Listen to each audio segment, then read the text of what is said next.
What you think, man? I've been in the polyamory lifestyle. I can't even say lifestyle because it's not a lifestyle. It's a way of loving, not a way of living. I've been polyamorous for about 10 years now. Okay. And the mindset for me is mentally, I think I've been polyamorous longer than actually practicing it because I've always felt that this like monogamy just doesn't fit for me. Right. I don't understand why I have to only love one person or why I can only show affection for one person. Where is this written? Why do I have to go along with what the societal standard supposedly is? Right. And then the problem comes when you love somebody too much. When you let yourself love somebody too much, and they don't love you the same. It's not even matter whether they love you back or not. They can love you back, but it's still unhealthy to love somebody that much. Which I understand that ideology of that. Well, I can't have. I might as well. I've been there. I know that. But at the same time, you have to realize, what your culpability is in a relationship going, however it went. You start thinking about, well, damn, I did this. So, you can love somebody too much. And then, see, this complicates things for us men because we already have a hard time forming those emotional attachments. You already told don't do this. The missing link to that goes back to a time before we were even thought. Why doesn't my father like me? Is that a protection for me? Right. Or is that the way he was raised? Or maybe somebody hugged him one day, a man hugged him. I'm not saying this is what happened, but I'm just saying we got No, but there are things that could have happened that absolutely that caused him to be the way he is. Made him feel weird, needed. Right. So the things that we think are sometimes a rejection or a lack may have been a protection. And most of the time they are like absolutely.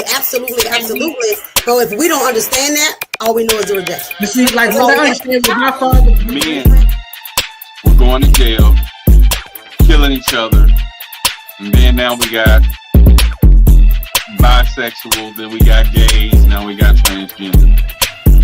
So with all of that going on, the purpose of that was removing the black man, the black male from the household. Okay? So with him not being in the household, she's getting the welfare, or she's out there in the workforce, forced to take care of herself, and if she have children, to take care of the children alone. Whether he's in jail, whether he's dead, whether he's bisexual, whether he's gay, whatever. The black male was removed from the home, and black woman was forced to provide for the children, for herself. You're missing one other thing that removes the black male from the home. That's white women. Because after a while, it was run on black men, white women. Yeah, white women. At one point, black men, they just had to have a white woman. No matter what their social economical status was, white women was the way to go. And so that pulled a lot of black men out of the house. Damn, I sure missed that. I mean, I know Rick James, I know, you did it. I just didn't think of that as a major absence of the black man. So being a provider means so many things. Right. It means put you in a house. It means I got your back. It means we're doing this together. It means I'm not gonna walk away when things get hard. That's providing, right? I'm gonna provide emotional protection so that you can, I'll be present for you when you don't feel like you can be there for yourself or whatever, so there's so much more definition to the thing, right? And even on the flip side, looking at, the men with kids, right? I remember I did not want a man who had kids. And I was about 25 when I met my ex-husband and stuff like that.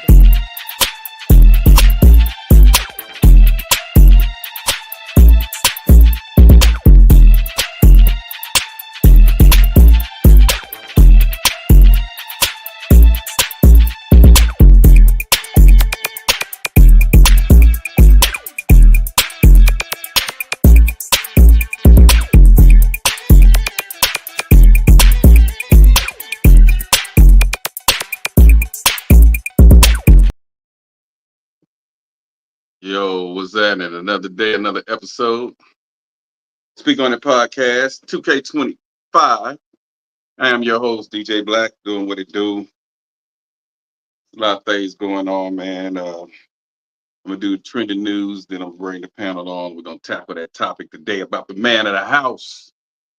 Most of them got a mouse in the house these days, from what I'm understanding. But that's the topic. I'm gonna be talking about man of the house. It was a big thing when we were growing up. And now, times change. You know what I'm saying? Things are not the same. So, yeah, that's what our topic's going to be on tonight.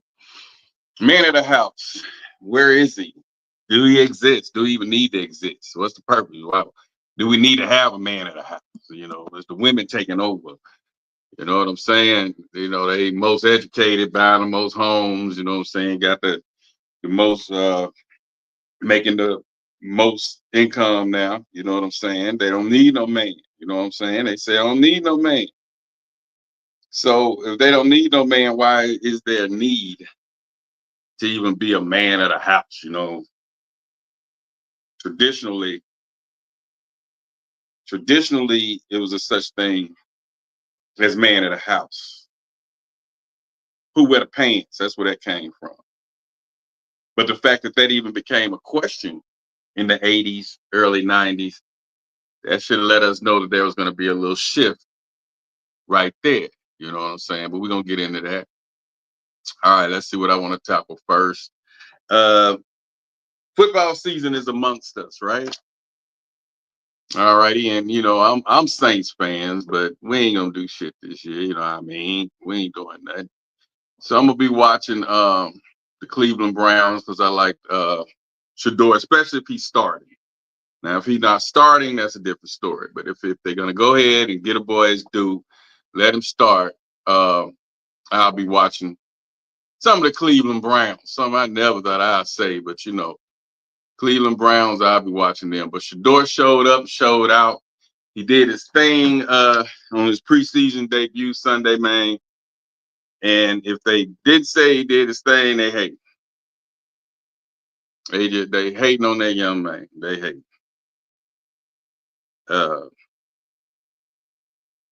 He did his thing. He went out there.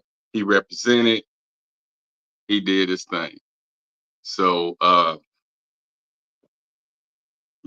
they just hate. That's all I can see on that. Hold on a moment. I got to get my guest back up in here. Hold on. I got two different screens going. This iPhone thing is not doing what it do. Hold on a minute. Let me see where I'm at. Brand 24.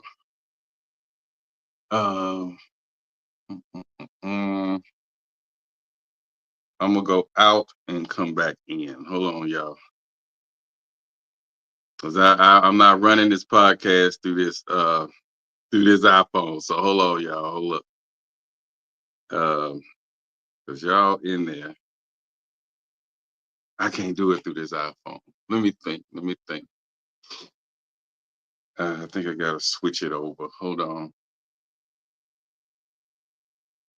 I'm gonna put this screen on here. Hold up. I'm gonna go out and come back in. Hold up, y'all.